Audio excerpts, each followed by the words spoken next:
Why is my stomach making noises like eating? Okay. Hi guys, welcome back to my channel. So, actually I'm just going to move that out of the way because it's going to interfere with the microphone. So today I'm going to be answering your questions that you've asked me to do with like girls talk. So that means like boys, body image, could be friendships, relationships, whatever it is you guys ask me. I've had loads and loads of questions. So if this is a long video, I will do part 1, part 2. Because I think one video would be really boring. I'll just do like another intro and another video answering the rest because you guys have asked so many questions, which is so nice. So thank you so much for asking. I've got my tea. I just snorted then. Ask me the first question is Alex. My question is about sex. Can I have some more? No. Would you be friends with benefits with someone if you were once in a relationship with them? So I feel like yes, I feel like you can both be adults. If you're in a relationship with each other and you both don't have feelings for each other anymore and it's more like just about the sex, then I feel like yes.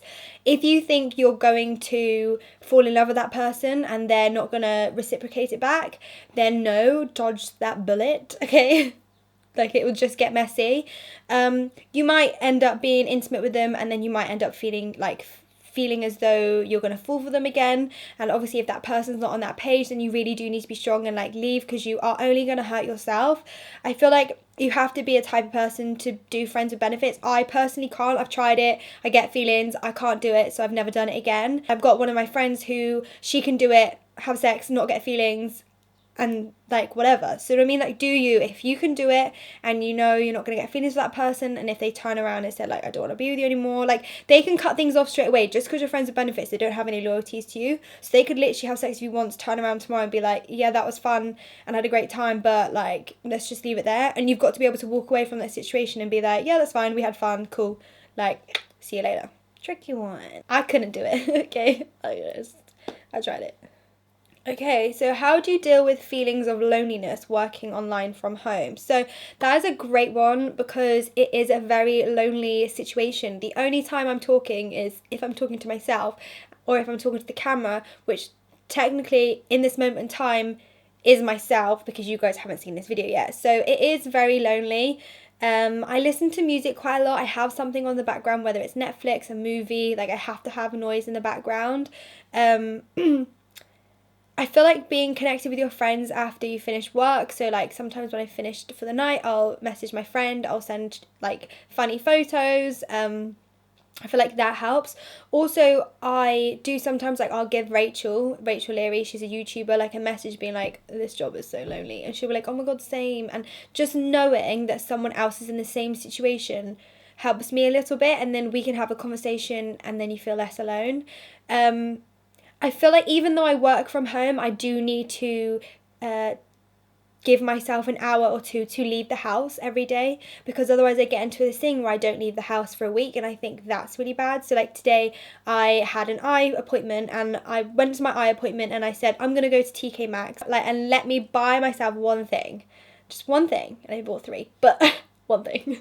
Just gives you time to like get out of the house, have a walk around. I came back, I felt refreshed, and I'm like ready to film. So I feel like if you just give yourself an hour just to go for a walk, if you have dogs, take the dog for a walk, go meet someone for coffee, that kind of thing. I think that really helps. So how would you carry on when everything seems to be pulling you down no matter how hard you try?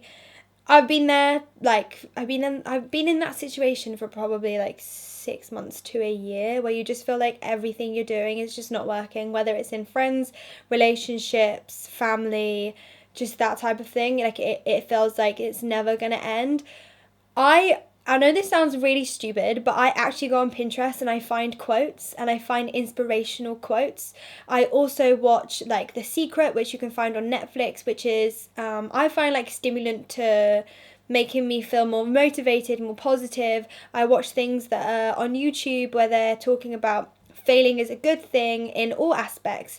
When you fail in relationships, when you fail in jobs, when you fail with friendships, if you just fail with something like a personal goal, you always learn from failure. You just got to have the strength to do it again, try again with doing something different that went wrong the first time. So I feel like you just need to allow yourself to have those days. Like I have days where I'm in bed for like 2 days straight and I just want to eat crap, watch TV and turn off my phone. Do you know what I mean? Like, I do have those days. Every day gets better. I feel so much better now that I've come off the pill. I found that I was on it for maybe 12 years in total, maybe a little bit less, maybe 10. But yeah, I found that I had a break from my pill maybe 3 years ago. And when I was on that little break, I felt so different. I didn't know whether it's because my acne cleared up or whether it was the pill. And then I went back on the pill, and then I kept saying to Alex, like, I just don't feel right. Like, I get in those moods where I just want to cry all day for no reason, and I feel really down and I feel really low.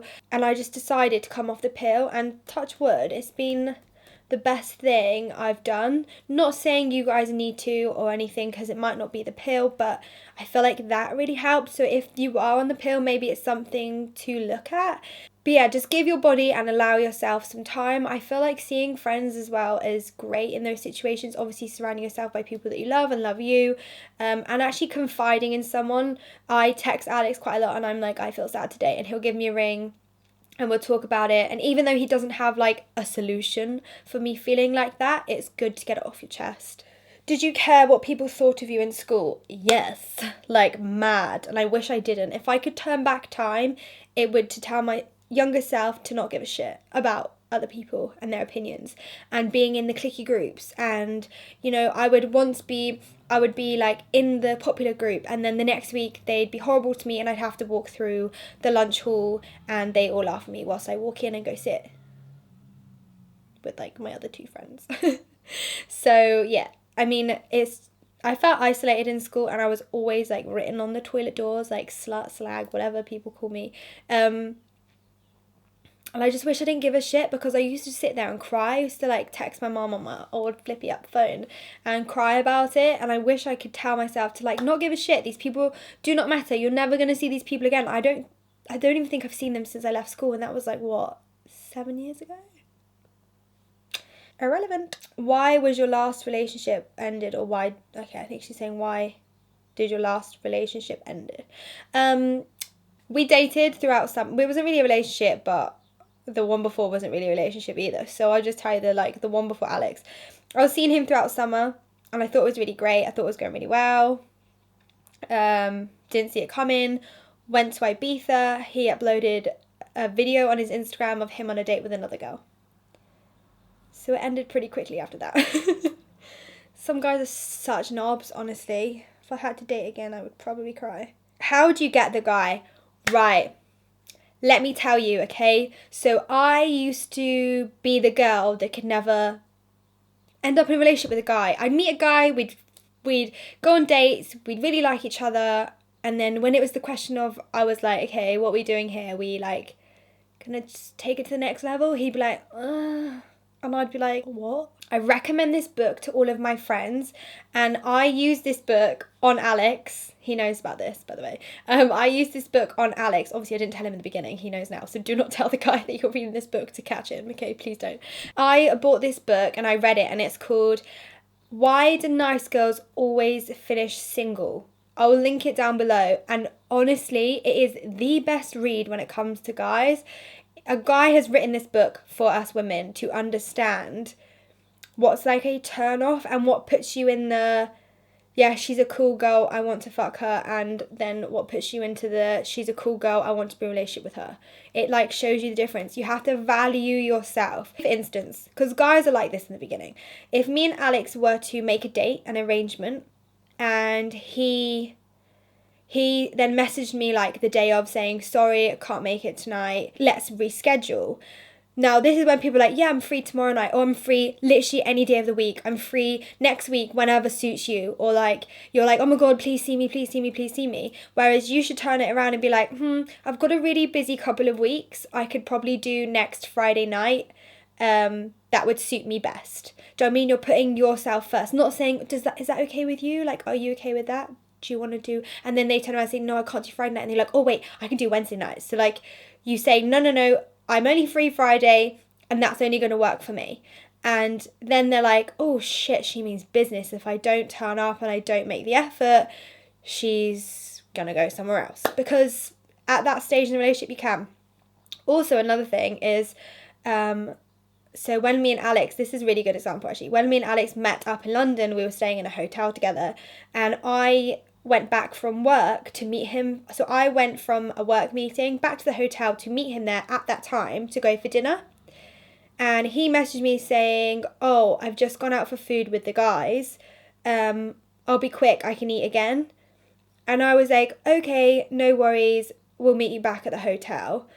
Anyway, I decided to leave the hotel room, go meet a friend, and go for food.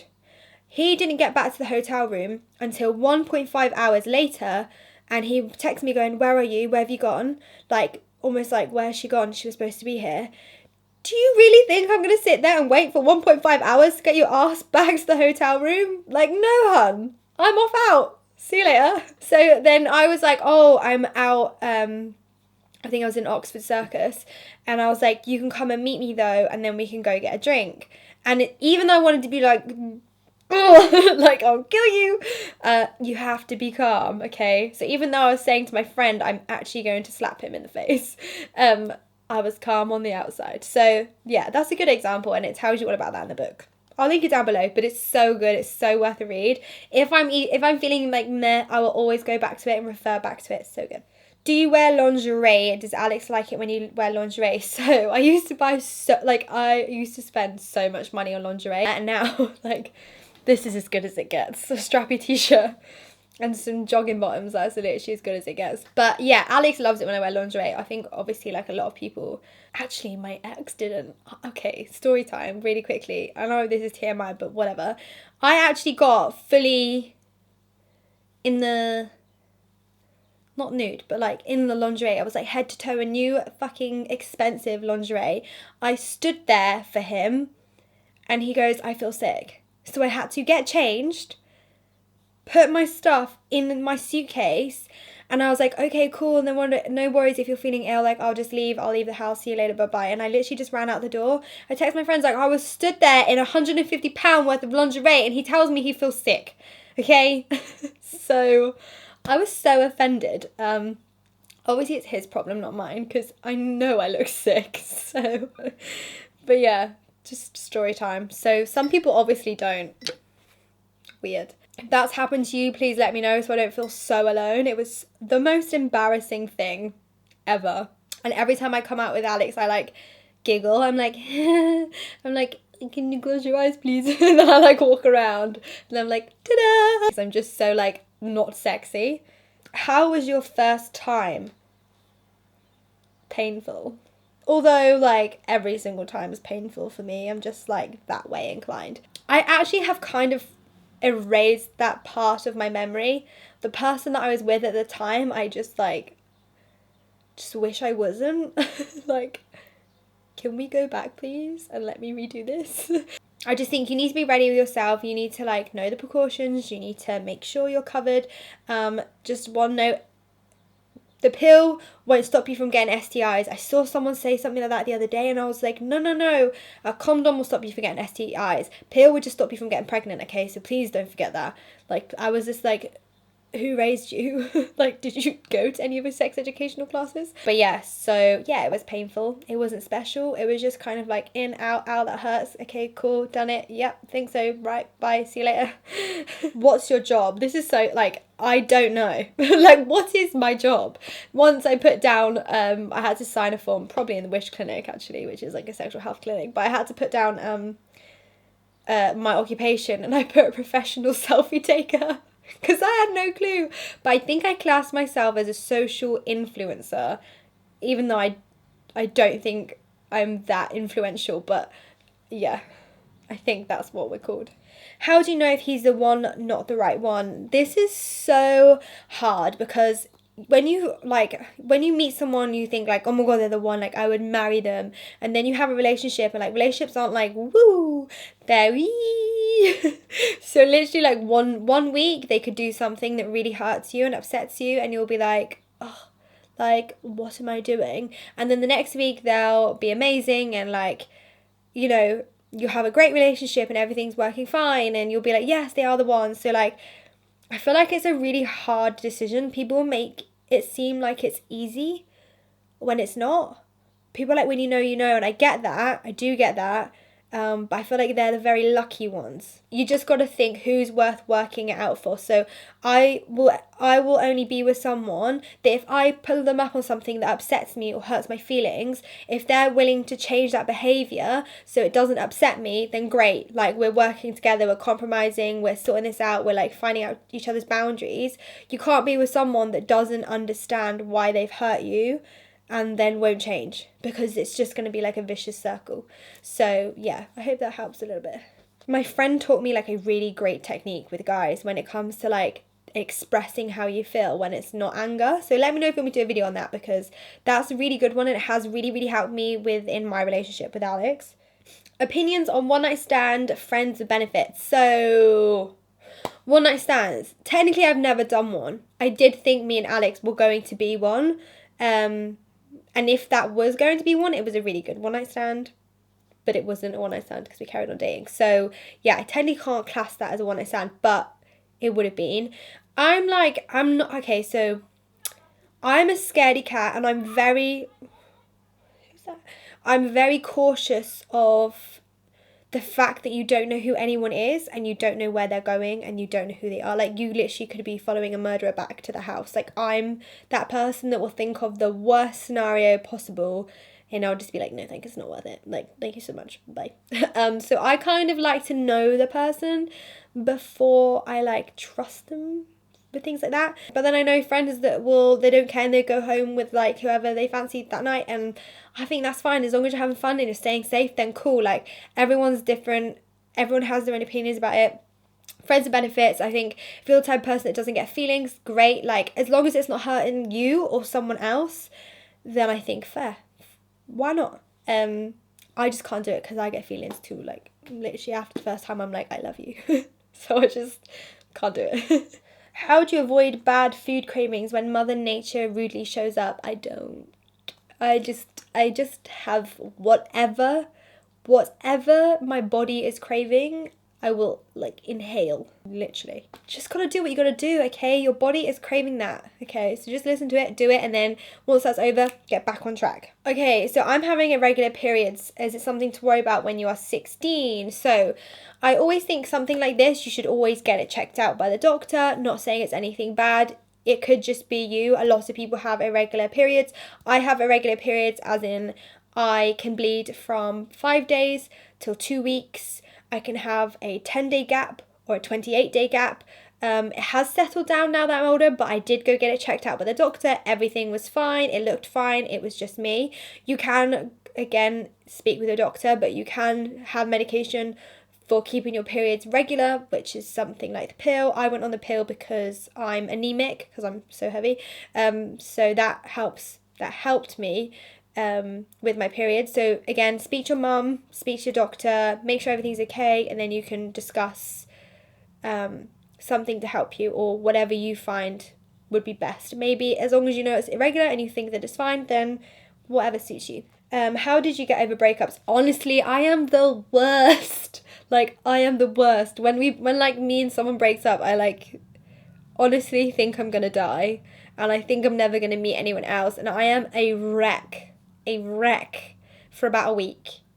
Then I force myself to block them off everything, delete their number. I send the number to my friend, and I'm like, if ever I need it, I know you've got it, but I'm deleting it off my phone.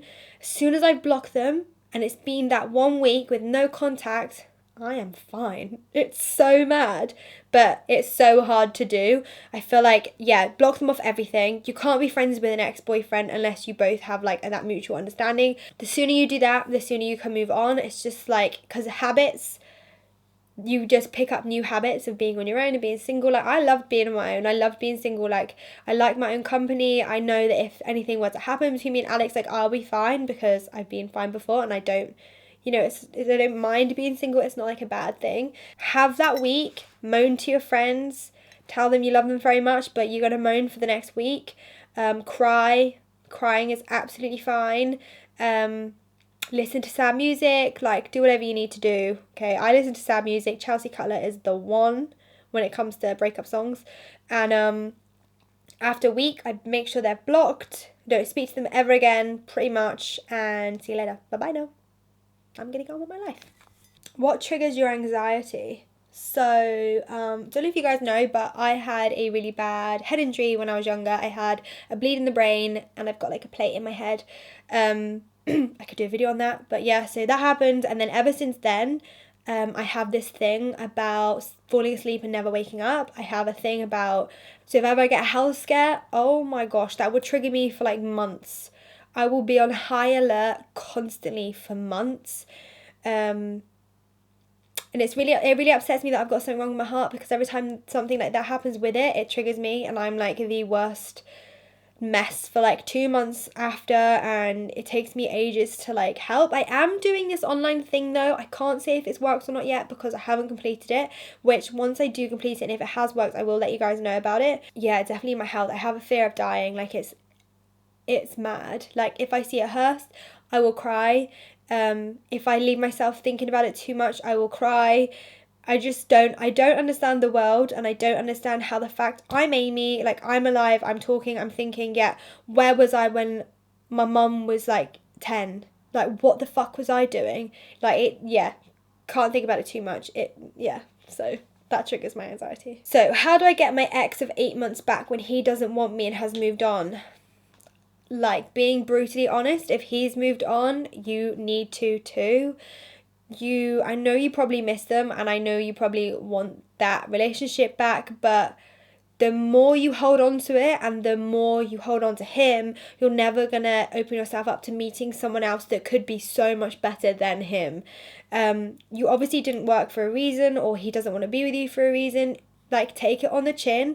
Some people like just aren't made for each other, like your chemistry, or you're not compatible. Like, it's just human nature. And even though it sucks, like I know it sucks, it's happened exactly the same. Like one of my exes, he met someone else and was like trailing me along for ages and didn't tell me he met someone else, and then all of a sudden he got into a relationship with her and cut me off, and I literally like thought it was the worst thing in the world. And then lo and behold, like a year later, I met Alex. So until I let that go and I said, you know what, he's not for me, I'm going to get on with my own shit. If he ever comes back to me and I'm willing to open and I haven't met anyone else, then great. If not, I will meet someone else that is so much better for me. So yeah, please just like have that in mind. I think you upset yourself by holding on to something that you can't have. If he's moved on, then you just got to let it be. And I know it's so sad, but I feel like it will all make sense one day, and you'll meet someone else and you'll be like, this is why we didn't get back together. Stretch marks. Yes, girl. Oh God. Let's get naked. Oh God, how am I going to show? I've got granny pants on at the moment. Okay. Oh my God, this is not helpful. See? I got stretch marks. I got loads. I've got stretch marks like all the way. I got stretch marks all the way around my hips, on my bum, down my thighs. Like, I don't really care. Everyone's got stretch marks. And if you don't, then you're the lucky few. But I don't really care. Makes me human. Do you think once someone has broken your trust in a relationship, it's possible to get back with them? This is really hard. It depends on what trust. Like, if we're talking about cheating, I could never ever go back to someone that's like fully slept with someone else, like kissed someone else. Like, I just couldn't do it. But I feel like the trust with other things, like if it's texting, or it depends on how much you rate it. Like, yeah, I have forgiven people who have done that, not sleeping and kissing, but like texting and talking to other girls and like that intention to do something else with another girl. Like, I have forgiven it, but I feel like a leopard never changes its spots, unfortunately, unless they are grown up, unless they are really willing, and unless it was a serious mistake. They'll always do it again and again and again. So if it becomes a pattern, so like you forgive him the once and he's done it again, you forgive him again, he does it again, then that's where it's toxic, and I feel like that's when you should leave. Obviously, I don't know your relationship, I don't know the situation, so it's really hard for me to make a judgment. But me personally, I know it's hard because sometimes you're like, yes, I'm going to leave the next time, and then they do it again. You're like, wait, one more time. Like, do it again one more time. We'll see if you've learned from this. So I do get it. It just depends on how bad it is. I feel like if I was with someone and they kept sleeping with someone else over and over again, then I'd be like, fuck off. There's the door. This is what I say to Alex, and this is what I say to all my friends to tell their partners or the other way around, is it doesn't matter how big or little something is to you. If it upsets me, you either respect that and you don't do it, or there's the door. Because I don't want to be in a relationship that you're disrespecting my feelings. Like, I'm trusting you with my feelings. And if you're going to play with them, I'm going to leave because I deserve better. So I feel like that's how I would play things. How do you deal with trust issues? I don't. So, like, everyone in a relationship is going to have trust issues. Like, I have trust issues from previous relationships, and I know it's really annoying. And everyone's like, that person's not the same person as your previous boyfriend. But I get that, but I still have trust issues from being hurt in the previous relationship that I don't want it to hurt in this one. So, like, for me, if I see warning signs, as something as simple as if I catch Alex talking to another girl that's his type and it's just like normal chit chat, no, that's a no from me. Okay, if it's not advice about fitness and things like that and it's just normal chit chat like, hey, how are you, what are you doing this weekend, then no, like, I am not for that. I will give him a kick up the arse and I'll say, hang on a minute, I know how this plays out. You'll start talking, it'll turn into a habit, texting becomes phone calls become meeting up becomes cheating. Like, I'm not letting that happen again. So yeah, I feel like I still hold trust issues from the past, but I feel like as long as you make your partner aware of them, and again, they respect them, and then it will slowly bring your trust back. Also, I don't think you should be with someone that you don't trust. Yeah. I know we all do it, but I feel like underneath, you're causing yourself upset because you don't trust that person. Obviously, you should, if they've never given you a reason not to trust them, then you should trust them because they've never given you a reason not to. But if they've broken that trust, then they need to regain it, and that takes a very long time. You can do it though, as long as, again, it's not repeated bad behaviour, then it will come back. Alright guys, that's it for this video. I hope you did enjoy. I love answering your questions. I love doing talky videos, so maybe we'll do some more. I was thinking about doing the assumption challenge where you tell me your assumptions and I say whether, like, it's right or wrong. I'm sure I'll see you in my next video. Thank you for tuning in, and until next time, I love you guys and I'll see you very soon.